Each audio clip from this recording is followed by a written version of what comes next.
The next talk is a very different place from the nitty-gritty of making the lower level go faster. Dave Wilson from HEAnet is going to be talking about presentation techniques. Thanks very much, Keith. I spent around about a decade giving IPv6 talks, and this was the result. That can get you down. And it really came to a head at, it was at a HEAnet meeting where a few years ago, I was speaking with a colleague from Eastern Europe who I had not met before. And he clearly didn't know me because he turned around and said, I don't understand why we're worrying so much about IPv6. What's the benefit? And all eyes at the table turned to me. And I went, yeah, you're right. And obviously there was an intervention and everything that followed that. But the thing is, when it gets that bad, and when something seems like it's, I burnt out on V6. I went, look, what's the point? I'm doing stuff and nothing's happening. And at that point, you got to step back and go, maybe try doing something different. I got interested in what it is that people actually find convincing and don't find convincing in sort of the abstract sense. And the answer, it turns out, is far bigger than just presenting on its own. I find an awful lot of the regular presentation advice out there to be very, very frustrating. I looked at it, I found it, and there was stuff like this, which we've all seen, say things 3 times, which is just, it's received wisdom. It may once have had useful context. It's long been stripped of it. Some of it's very, very simplistic, and some of it is the opposite of simplistic. This often reads like, a kind of an academic analysis where there's probably a lot of sense in the breakdown, but it doesn't fit inside my head. I can't apply this to anything I do. Well, what does? What is something that you can actually apply to your own presentations and make some sense out of it? I noticed that the kind of presentations you see here, or that you see at like RIPE meetings, are actually very different in style to what you might see at, say, a developer conference, which I've been to and seen what they come out with, or an academic conference. They're all quite different. And I thought, I don't think there's anyone at any of these venues telling us how to present these things and telling us we need to go in this particular style. And I don't think it's even necessarily the best style. Can be, might not be. I think, basically, we all learn by example. And we all fall into our own local minima in our own communities. And that's just what we go with. So I got curious about what causes that. I wonder, why do people gravitate to a particular style? And what I'm going to do is, I gave a workshop at RIPE where we looked at some other people's talks, but I'm going to do this time in a room this size and with the time we have, I'm going to take one of my own, just a 5-minute lightning talk, tear it to pieces here on the stage. And there's a few things I think that are going to become clear out of that. And that's at least what's driving mine. Maybe we can talk about whether that's sensible or not. You're going to see 3 things. The first is this. I strongly believe you only ever get to talk about one thing in one presentation, and you have to be able to say what that thing is. It's got to be interesting to the audience. And, there's actually a bunch of ways to make things interesting. I know that sometimes we're doing fairly technical stuff, but if we're standing up and going, this is interesting to you because I need you to learn about this, you got to go back and find something else. But there's ways to do this. It doesn't actually have to be good news, because I've given talks that have spooked people, but have given them somewhere to go. That's the important thing. Give them something to think about. So I actually, when I rehearsed this talk, I rehearsed it with a friend of mine who's a librarian, and she said, she has seen exactly the same advice about writing a thesis. This seems to be universal. You have to be able to state your thesis in one sentence, and then you write your first draft, and then when you go back and edit it, you remove every single item in that document that does not support that one sentence. Exactly the same principle. Second thing, this is how you solve making it interesting to the audience. It has to be some sort of story. We are narrative creatures. If it's a deep technical subject, then if you're not selling a new iPhone, then it can be difficult to make it flashy. That's not really what it's about, though, because once you understand what the audience needs, then you know what interests them. You know how to make it interesting to them. The thing to avoid here is going, okay, I'm going to talk about this, and I'm going to talk about this fact, and then this fact, and then I did a thing. And, I find the way I like to talk about these things is usually I have a problem, here is a solution. And there's a bunch of ways you can do it. That happens to be my favorite. Just try to bring people on that journey. But this is still a skill. So how do you get good at a skill like that? The way I do these things is just I begin writing a talk by stepping away from the computer and just writing down some notes. I might use a whiteboard, I might use my phone. I gave a talk that became the V6 disruption talk, and I spent 6 months just writing down notes on my phone whenever it came to me. If it was out for a run, an idea would hit, I'd stop, I'd just scribble it down on my phone, put it in my pocket, and keep running. And that worked really, really well.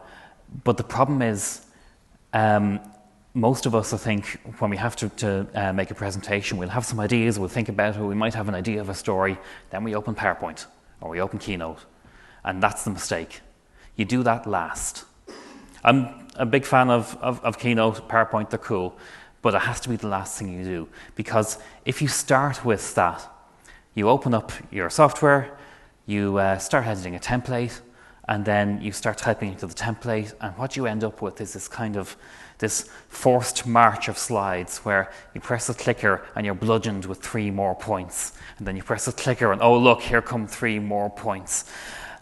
If you wait until you know what you're going to say or what you're going to be talking about, it's actually very, very quick to make the slides after that. That talk where I spent 6 months just every now and again stopping and making notes, the slides took 90 minutes. And I started doing them 95 minutes before my first rehearsal. And then there's this. And everyone hates doing this. Everyone hates rehearsing, including me. But the big deal is the second time you give a talk is always going to be better than the first. And the third time is going to be better than the second. So it's like photography. Don't show people the bad efforts. Don't show people the bits that went wrong. I have a small number of people, one of them sitting over there, who has to listen to all my rehearsals and gives me the feedback on that. But as far as everyone else is concerned, this is pure talent. Isn't it fantastic? And might as well use that. But really what this is about control. Because in an environment like this, there's a bunch of things which are outside my control right now, and I need to be able to calm myself and make sure that I can keep going throughout whatever happens here, including forgetting what I'm going to say, which I just did. And the way you do that is by being just more and more familiar with your material. If you know it, and if you've been through it a few times, it actually becomes a lot less scary, and it's one more thing that's under your control.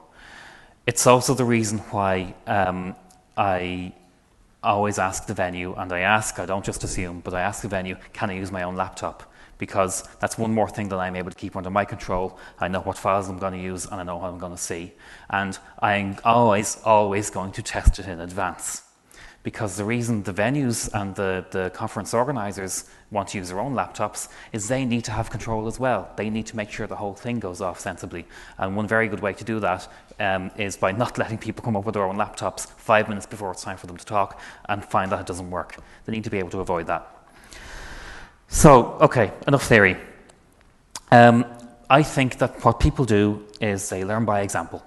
So let me just explain one of my examples. It's a 5-minute talk, we spent about 10-12 minutes going through it, just tear it to pieces, and afterwards, let's see what you think of that, what you think worked and didn't work, and how you might be able to apply that to your own presentations. So are we ready? Let's begin. A client spoke to me at our conference and said, I have no way to see the performance of the Wi-Fi in our lecture theatres. If you go to the help desk and say, hello help desk, I can't connect to the Wi-Fi in lecture theatre C, step 1 is to wait until everyone leaves the room and go and check it out, and step 2 is to give up. There has to be a better way. I'm Dave Wilson, this is how to fix Wi-Fi with crowdsourcing a GN4 activity. Now, okay, fine, stop for a moment. This is a lightning talk, so you need to get to the point quickly. But this is also, at the beginning, the only bit in any presentation where you have everyone's attention. So you have to give people a reason to keep listening. This was a pretty extreme example. I didn't even begin with my name, but which is a little bit weird. But then again, I've already been introduced. There's usually a session chair who's going to do that for you. You might as well let them do the work. So that's cool. So what I'd usually do at the beginning is I'll state the problem in a way that the audience can relate to. Now they have a promise. Now they know why they're listening. And then everything that follows is about this one thing. You might rightly fear about dumbing down. If you're trying to make something accessible, isn't that kind of dumbing things down?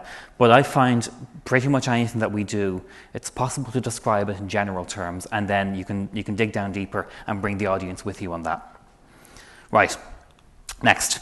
Usually, when people think about testing the network, they think of probes. Now, there's a lot of really good work being done on probes. You get objective measurements, and they're very reliable. However, there are drawbacks. Each one has an installation cost, and you're not seeing exactly what the user sees. So probes are great, but I think we can do something else in addition.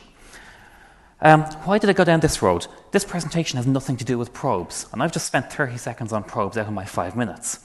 If I had opened up PowerPoint and started with a template and just started working off that, I would have started talking about the technology we actually use. But what was going on here was I knew the audience here, and I knew that the people who were listening to this were used to thinking of performance measurement as something that happens actively. You insert traffic and you monitor that. And I thought, if I launch straight in with my thing, they're going to think I'm competing. I'm going to get their backs up.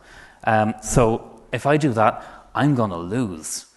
I just don't need to have that argument. So I was able to go straight in, reassure them that, look, your existing work is all still valid, it's all going to be fine, I want to do something else alongside. And after I did that, I got no pushback at all. It was great. So, okay, now we're this far in, I need to explain why we're here, why I'm doing this. You wouldn't believe how many presentations forget to explain what they're actually about. It boils up really to questions like these. How do we do things like, can we answer how has performance changed over the past week, or is it just a particular moment? Is a problem common to this room, or is it a particular person's device? And what do I need for capacity planning? Now, some of you might know Jeff Houston. He's a chief scientist of HEAnet, and his team do some remarkable work in monitoring V6 and DNS. And what they do is they take out ads from Google. Ads from Google are very, very cheap as long as nobody clicks on them. So the ads are actually very unattractive, but they're flash programs which do a little testing, monitor your DNS, see if you prefer V6 to V4, and report that back. And the result is that they're crowdsourcing data from actual users. That's linked to one of the talks. I really recommend following up on it. Now, the data you get in this circumstance is noisy, but if you get enough noisy data, that's okay. So we thought, instead of doing this on a worldwide basis like HEAnet are doing, can we do it inside a campus or inside a room from the browser? Now, 90 seconds, we're about 90 seconds in now. That's an awful lot of time to spend on a lightning talk without actually describing the work you've done. But every word so far has been groundwork. And that makes the actual explanation when it comes really very short. Everyone's ready for it now. So remember I said everything you do has to support the one thing that you're talking about. Now I get to turn around and do this. So if we're going to do this on a campus, we need these three things. We need to know where you're connected, how good your performance is, and what time is it. Now, there are JavaScript tools for performance testing, but there's a thing missing. You can't get Ethernet details from inside the browser. It doesn't work, it won't let you. However, we have radius information as well, and that makes a link between an IP address and an access point, and that's enough, in theory. And breathe. Okay, that's 2 minutes, and I've explained the project in the abstract. And for a lightning talk, that's decent going, that's okay. But I had a surprise planned. I didn't know until the night before the talk, last June, if this surprise was going to work. I did not know if we could pull it off. The abstract I submitted came in 2 parts, which was the public version and the private version that began, I don't have permission for any of this yet, but. And if it didn't work out, fine, I could take those 2 minutes, I could expand it into 5, and we can do, that's a fine lightning talk. But at this point, I did something very strange. I paused for breath, fine, you need to do that. And then I introduced doubt. You're not usually supposed to do that, in theory. The question is, how do we try this out? I mean, there's a lot of leaps of faith in what I just described. Can we really get all the information we need? Will the data we get from users be any good? Is there anywhere we could actually try this? We need somewhere with a few hundred users in a lecture-like environment where they're all visiting the same website over a period of time. Where on earth might we find something like this? So I mailed to the conference webmasters just last week and said, I have some JavaScript, could you put it on your website, please? And they said, yes. By any standards, this is a terrible slide. But at this point, because I'm telling a story, people aren't reading code, they're listening to me. And they said yes. And then I emailed the Wi-Fi team and I said, can I analyze your radius logs, please? And they said yes. Ladies and gentlemen, I have something to tell you today. If you've been using EduRoam in this building and you've been visiting the conference website, you've been helping us to performance test this network, and I'd just like to show you the results. This is the measured download speed, that event, not this event, in kilobytes a second for our test file every time someone visited the conference website from here. And not only that, but we can separate it by access point as well. This was a bunch of fun. I was giddy all week that we managed to pull this off. I didn't know if it would work. If it didn't work, we just never talk about it and wouldn't do it. But it was great fun to be able to do. Surprise, you see, is really tremendously powerful in presentations. And if you think about the conventional advice of say it 3 times, say what you're going to say, then say it, then say what you said, it seems like it's just going to get rid of all the surprise, but it is actually in here. I did follow that advice because we had the problem statement up front. You knew what I was going to talk about, but then we got in with this, and I just didn't have to tell you exactly what I was going to do. But if you start by opening PowerPoint and just filling things in, that murders surprise. It's gone. For example, imagine that I started this, that talk with a conventional agenda. Hello, ladies and gentlemen. My name is Dave Wilson, and I work for HEAnet, which is the Irish NREN. Today, I'm going to talk about crowdsourced monitoring for Wi-Fi. First, I will talk about why measuring Wi-Fi is more difficult than fixed line. And then I will talk about some other projects, and then I'll describe the approach that we use, which is different to most of those other projects. And then I'll talk about some of the results we've seen from the measurements that have been taking place in this. This is death. This is rubbish. No one wants to listen to this. And yet, that's exactly the same material that I've just been presenting. It's the same thing. It's even the same structure. I just don't need to read it out to you all in advance. You have to use surprise with a bit of care, because if it just comes from nowhere, then you bamboozle people and you don't get the benefit. So that's why you construct your story and you stick to one point, and that way the audience is prepared for it. Okay, now we need to get moving. I've shown people we've done something cool. Now I need to deliver. And this was actually the scariest part, because like I said, this was like a 6-week-old project out of a year. The scripts to do this on the Wednesday didn't exist on the Monday, because I couldn't write them. I didn't have logs. Just had to hope we would do something. So I did 2 things. One was I knew people were going to want to see results. So I thought I'll spend the Tuesday just pulling any results I can find out of the data. It doesn't really matter which results, I just have to show that we can do a thing. But the other is I make them look nice. And that's actually really important. These graphs are all just copied and pasted from Excel. But I spent really quite a lot of time tweaking them. And the reason is this. That's what Excel gives you if you don't mess with the layout. And that's absolutely fine if you're printing it out and if you've got time to sit down and study it. But if I'm flashing stuff up in front of you every few seconds, I can't make you do all that work. I have to guide you to the things that are going to be important. So I just spent some time making sure you could see the stuff you needed to see, you didn't see the stuff you didn't need to see, and the important stuff popped out. Okay, so let me show you how I use that. For example, here's the plenary room on Monday and Tuesday. You can see it was empty overnight. I like this one. This is the poster area on Monday. It actually looks quite sparse until you notice when the breaks took place. And then as well as download speed, we also get a latency measure. This is latency coming from room C. Now, why that big gap at the bottom? Well, it turns out our testing server is on the other side of the continent in Athens, and that's the distance between here and Athens. Otherwise, everything looks pretty healthy. Almost everyone is in like that rough 10 millisecond range there, which is great. Unlike in the plenary room, what on earth is this thing?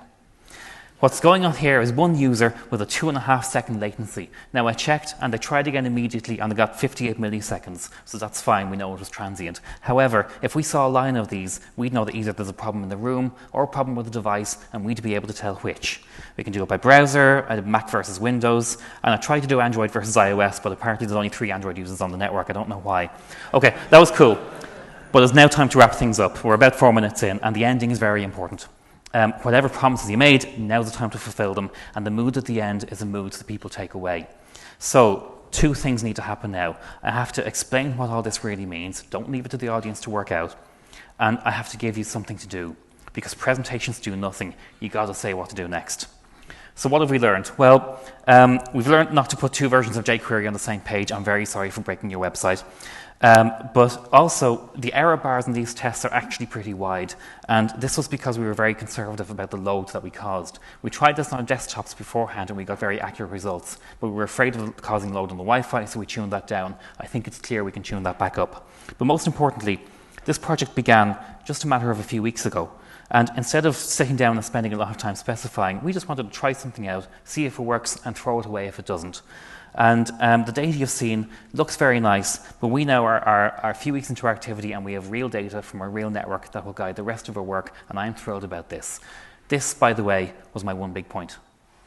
I wouldn't normally bury it like this, but for this particular audience, I wanted to show that even in our big European project, we can do stuff like this.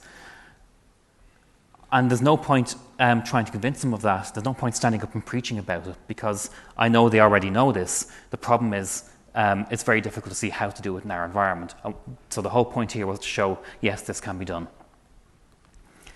If you have ideas on how to use this data, please contact me. I would like to thank all these people for the help, and thank you very much for listening. Okay, that was a lightning talk. And you see, I hope, kind of the three rules I use on how to pull that off. But they're just the ones that work for me. They're just the ones that I'm comfortable with. And the most important thing is just getting comfortable. A lot of you probably have your own rules, which are different to these, and that's fine. And you only really get these out of trying things and making mistakes and trying other stuff. And God knows I've made enough mistakes. But the important thing isn't really the how. The important thing is the why. Why would anyone go to the trouble of standing up here, and why would anyone go to the trouble of sitting down and listening when there's really quite a lot of you and an awful lot of time has been spent in the past 20 minutes just listening to this? I think there's two reasons. The obvious one is that you're all smart and very attractive people, and you have good ideas. Those ideas probably feel pretty obvious to you because that's human nature, but I assure you that I am far too dim to understand them unless you explain them to me. So I need you to come up here and tell me about them. And you benefit from that by having your ideas heard more widely and understood more readily. But there is something else. Because this skill doesn't just apply to being on stage. These are skills in understanding what other people want and what other people need, and getting inside their heads. And that's been the most important thing for me. We're not here, none of us are here to persuade other people to, sell them something they don't need, or give them something that's bad for them. We're all trying to find the reason why other people should care about something as much as we do. If I'm in a meeting with my CEO, I prepare for it the same way. I don't go in with slides, but I'm going in prepared with my narrative, a few notes. We start talking, he asks a question, we go off on a tangent, I come back, I glance at my notes, and I know where I am. If I'm speaking to customers, it's the same thing. I'm listening to them so that I can show that I am able to solve the problems that they have, not the problems I think they have.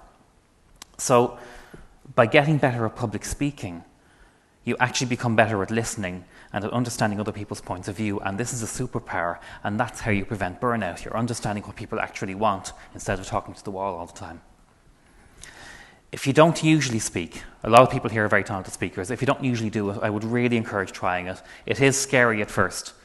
Look, it's always scary. I'm always nervous and rattled in the half hour, an hour before coming up and doing this. That's normal human nature because we have lizard brains. And my lizard brain is telling me right now, you are in an exposed area and there are all these predators looking at you with these pairs of eyes, and that is scary, you should run. It's just how our brains work.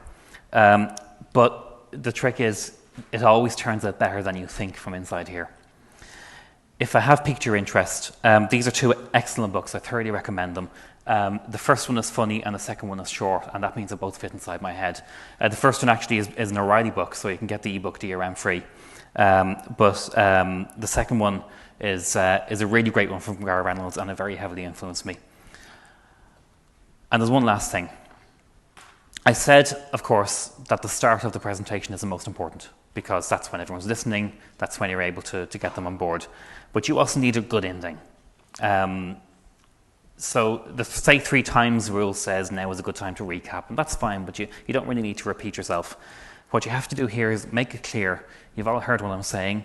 explain why it's important to the audience, just did that, tell them what they can do, a couple of good books to read, and then instead of trailing off, the best thing you can do is just end on a good solid note that signals to the audience that now is the time to applaud. And that can be as simple as this. Thank you very much.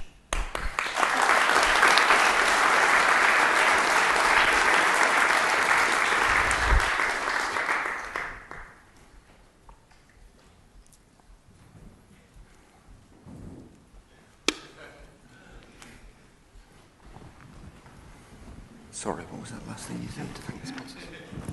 I'm not sure you're expecting questions. I found that interesting. I think what you said is really true. Many great speakers do what you say, and it's entertaining. But either it relies on you wanting the message to be the message to the audience. Sometimes you write a presentation, not only for the room, but for anyone who will read it later on. And therefore, the way you want to communicate will be different. You want someone we don't have the audio, don't have the video, only have a number of slides to get your message and be able to do something with it. And when you go very storytelling, which is often great, there's the books you got are great. There is some other will tell you it's a story, you must have a climax, it's like a movie making.